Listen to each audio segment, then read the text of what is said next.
In April 1961, Cuba's scenic beaches turned to battlefields when warships filled with U.S.-backed Cuban exiles bombed Havana and Santiago. It was the Bay of Pigs invasion, a historic event that this museum commemorates, detailing how the CIA-trained force came to invade the island nation.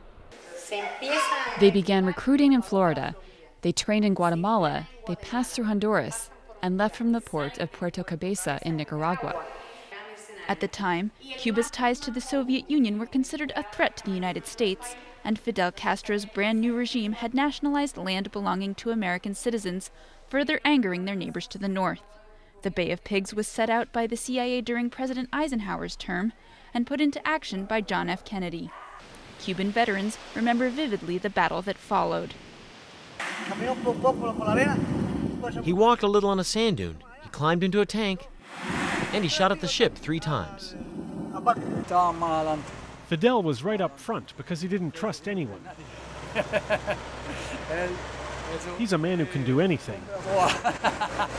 And actually, he got in a tank and took off.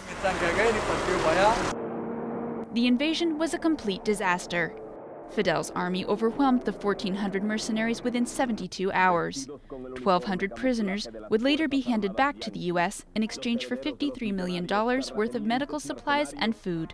A half-century later, the legacy of the Bay of Pigs still tinges relations between Cuba and the U.S.